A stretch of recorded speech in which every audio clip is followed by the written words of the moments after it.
Hey everybody, Kyle here from Smoking Beaver with an update. Our seedling is alive and well, and flourishing. You can see its two early fan leaves have now poked through and are getting fatter every day. The bases are starting to widen, and soon there'll be another set of leaves coming through. If you look carefully, you may be able to notice, there we go, now it's in focus, you can see that a little better.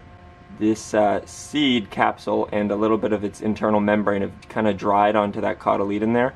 That's no issue. You can see the plant seedling has opened up very well still, and the leaves are coming through.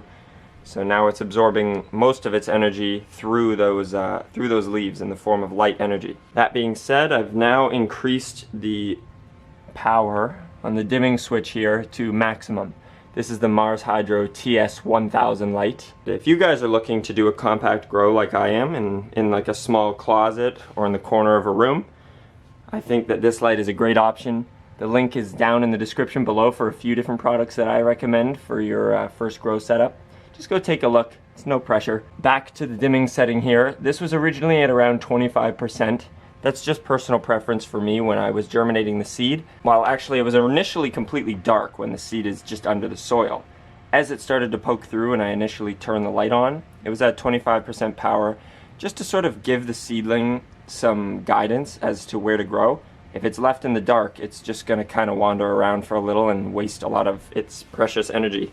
Now that the seedling's opened up and able to absorb that light energy, it's important that we keep it at a good setting there. So 100% hung at about, it's a little over 30 inches. This distance is good for seedlings, and we will adjust that as the grow continues. I'll keep you guys updated on those measurements. Another thing that's important to mention actually, because the lighting has been increased, I'm wearing sunglasses. These lights are no joke. If you take those off and you're working in the tent a lot, this reflective material shines that light right back in your eyes, and you can definitely damage the delicate structures in your eyes. So try to get some sort of sunglasses on while you're in the tent. Some people have mentioned these extra plants that I have in the tent here. They obviously love the increased light as well, depending on the plant, but also watering these keeps a little bit of extra moisture in the tent besides the water in here, and it actually helps me with my humidity levels quite a bit.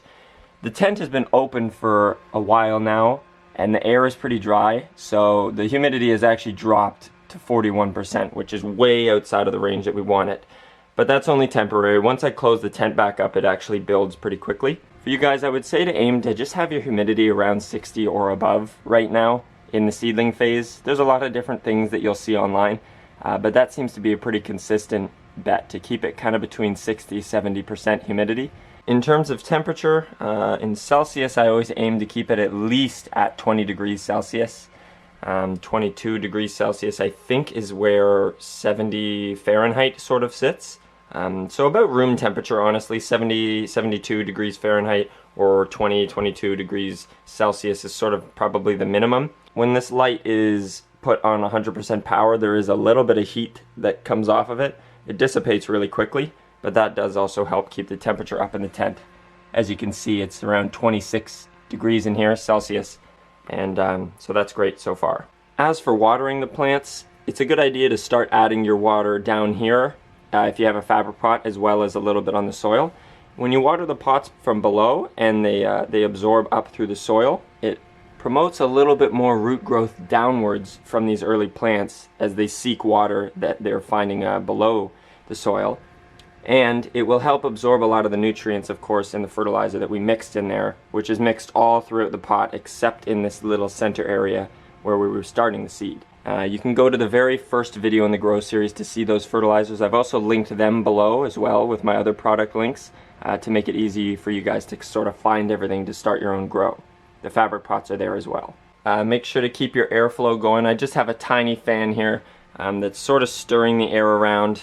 The seedling is kind of moving in the wind here and there every so often, and that's pretty good for me right now. As it gets bigger, I'll have to upgrade to a different fan, preferably one that oscillates and stirs the air around a little more, and then I will adjust for venting as necessary. Of course, we also have the exhaust fan here with the carbon filter, all ready to pump the stinky air out when the flowers start to be produced, or even a little bit into the veg stage. But right now you can keep those fans off. You don't want to be using up any more power than you need to. That's about it for today's video, guys. Just make sure you're maintaining your plant's best growing environment. Keep the soil sort of moist, but don't soak it. If you haven't subscribed to the channel yet and you think it's helpful, please consider subscribing. It helps me a lot, as well as checking out those Amazon links. Even if you're not interested in purchasing anything, just going and visiting will help. And yeah, I appreciate it, guys. I love all the support on the channel. Any comments that you guys have, I love reading them, and I will try to reply to them all. And that's it for now. I'll see you guys in the next video. Hopefully the seedling has come along since then. Enjoy your day.